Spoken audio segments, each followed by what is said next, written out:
As John Muir once said, to the love of wilderness, Alaska is one of the most wonderful countries in the world. Sunday morning travel chronicles. Hello and welcome to yet another Stelbot adventure. Today we are talking Alaska. The number one thing people ask us about cruising in Alaska is what is the best cruise to Alaska to take? Realistically, it's any cruise that fits your budget. There are three main options. You can do the round trip. You go like halfway up into Alaska and then back down from either Vancouver or Seattle. Or you could do the northbound up into Anchorage. Or Whittier. Or you could do the southbound from Anchorage Or Whittier. and end up in Vancouver. Every once in a while there's a San Francisco one also, a little extended, but I think those are mostly a round trip. The round trips don't go quite as north because they're usually about the same length of time. So they're usually about a week. You can have an extension either pre or post in Alaska up near Denali and such. Do a little bit of traveling up and around in that area. Check out some wildlife and the great national parks. But again, the best one is the one that you can do because it'll get you there and you will get hooked and you'll want to do it again. And again, and again, And again. So what we're going to do today is give you some of our tips and tricks for visiting Alaska. What are the must-see things in Alaska? My suggestion is do anything that you can't do where you live. Can you see moose where you live? Can you see humpback whales jumping out of the water? Can you see bear eating salmon in a stream? Oh. Can you climb on a glacier? Can you helicopter ride over a glacier? And speaking of all those amazing experiences, you're going to want to try and document some of those memories. You're going to want to have binoculars, if possible, to see some of those animals from a distance. You're going to want to have wonderful camera equipment to save those memories. Don't forget to bring extra batteries, charge your camera, and to make sure you have extra SD cards and memory on there to create your memories. And a picture is worth 1,000 words. And it's cheaper than souvenirs. And speaking of souvenirs, although you'll be visiting many different ports of call in Alaska, if you see something, buy it. You may or may not see it again in the next port. One of the things that definitely got me is all of the First Nations art and such, the Tlingit paintings and drawings, and all of the wonderful I don't know if they're like gods or anything, or like they're spirit animals, they're idols. You can get them painted, drawn, and printed on pretty much anything. I got a wonderful set of measuring cups that I use almost every day just to remind me all the time. But you can get on like towels, on shirts, you can get hats, and anything. It's amazing.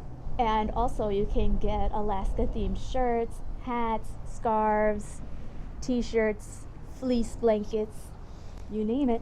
And you might need those blankets for those days when you're just sitting on the balcony or up on the deck for those glacier days. Absolutely. So if you don't want to pack it and you save a little bit of room for the way back, you can buy it there and use it and bring it on home. Another most frequently asked question is, what do I pack when I go to Alaska? What am I gonna wear? Well, on your feet, you're going to want to keep warm and dry. So nice thick socks, good quality thick socks to keep yourself warm and hopefully keep that dry. Nice, good, sturdy sneakers and or hiking boots. Check to see what you're actually doing with your excursions and make sure you have the correct footwear for those excursions. If you're going to be walking on glaciers, make sure they're nice, sturdy, and have traction So maybe hiking boots. If you're just going to be walking around town or sitting on boats watching the whales, you don't have to worry so much about that. And then moving on up throughout your body, you want to have a base layer on your legs. For ladies, that could be a pair of fleece leggings or some kind of like Under Armour type pants. And then you can put another pair of pants on top of it, whether it's jeans or sweatpants or, just regular trousers.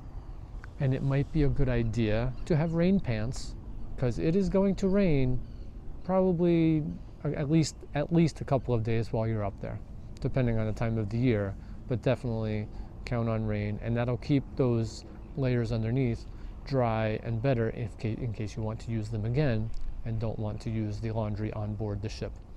Right, and what's also nice about the rain pants is that they are compactable enough that you could stick them in your backpack and only take them out and put them on if it starts raining. Yeah, absolutely. Better to have them with you than go back to the ship soaking wet. Yeah, what was said. And then continuing on up your body for your torso area, for females I recommend a base layer of a tank top or an Under Armour, and then a long sleeve layer. On top of that, you want to have some sort of fleece-like jacket or zip-up or hoodie. And then your most outer layer would be something that is wind and or waterproof, especially when you are in the glaciers, because it is chilly.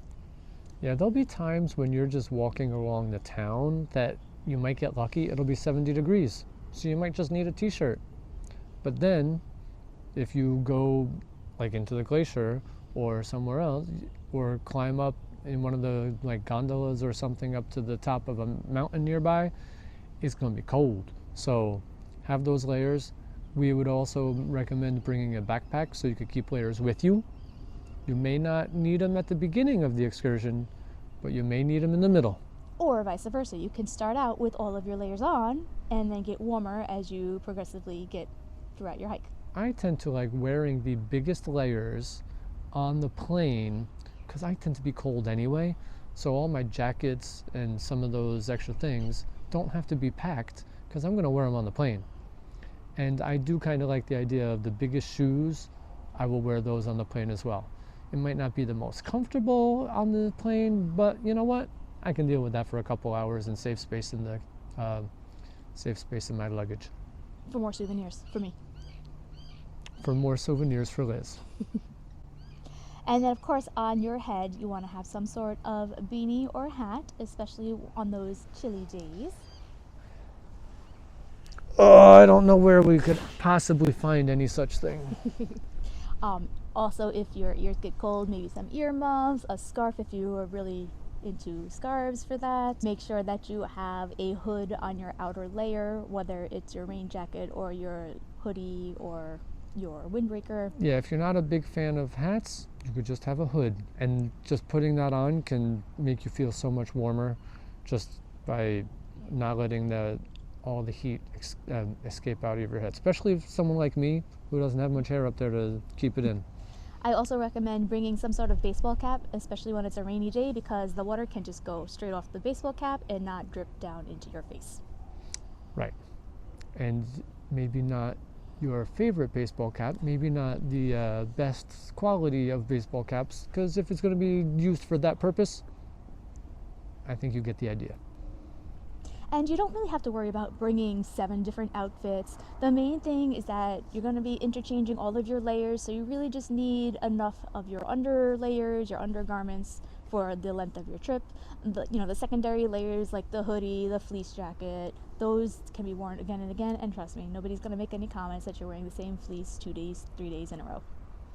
From everything we've seen and heard, the dress codes in Alaska are not as strict and everything on board as well, so you can just dress comfortably. Yeah, even the formal nights, like if you're in the Caribbean, people will dress to the nines. They'll wear tux, they'll bring, really fancy cocktail dresses. Not so much in Alaska. You can if you want to, but a lot of times people will just show up in slacks and a top. Yeah, so don't go crazy and be comfortable. I would also definitely recommend bringing a swimsuit in case you're interested in going into the hot tub on one of your sea days. And also a pair of flip-flops or Crocs or whatever you wear on your feet, just walking around on the ship or a pool deck. Oh, speaking of cold, you might want something to keep these warm.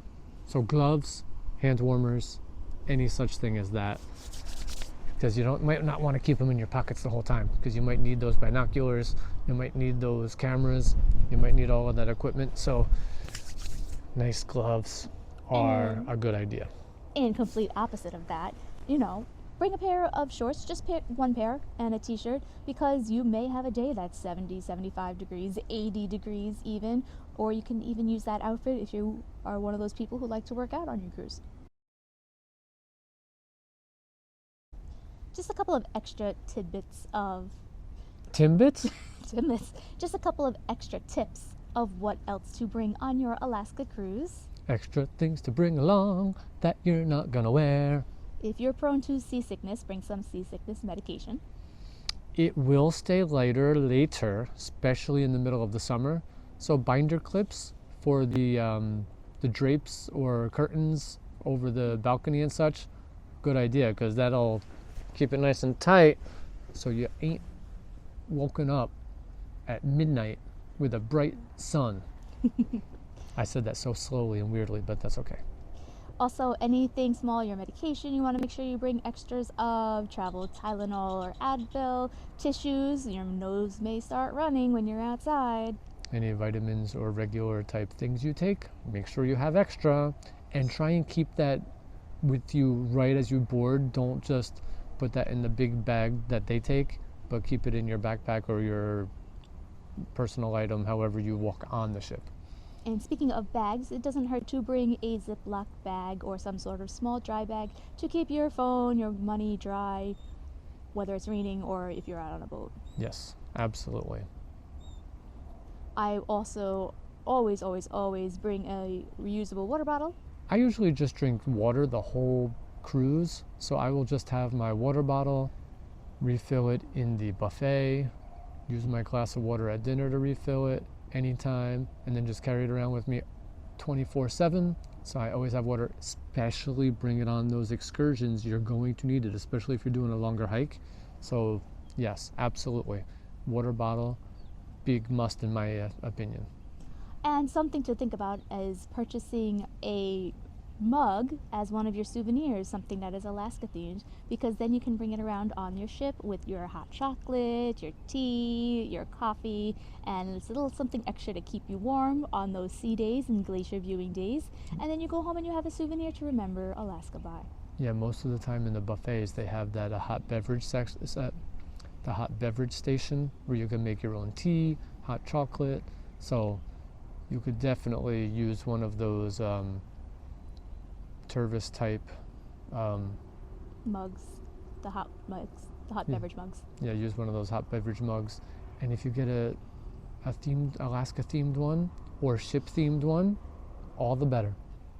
And if you want something to protect your backpack on your excursions and stuff, something I just heard about recently, you can get like a little almost like saran wrap, like shell type thing to waterproof your backpack. Yeah, backpack cover. Or you can get a disposable poncho from the dollar store to drape over your backpack as well. Or if you're really crazy, you could put your backpack on and then put a raincoat over that, and And be a turtle. It's just a little bit more budget friendly. Yeah, but it might be a little more impractical if you need stuff in and out of the backpack often, but it is doable. And definitely, regardless, bring a backpack with you, whether that is used as your carry-on or you stuff it in your checked luggage. That backpack can be used for your day trips, whether you're taking the train ride for a scenic White Pass Railway, or if you're going out on a hike, or even just walking around the ship and you want to just have somewhere to throw your extra layers in. Right, for those hikes, that can be a great way to carry any water, snacks, extra layers. Perfect. Doesn't have to be large. Just has to be a little something.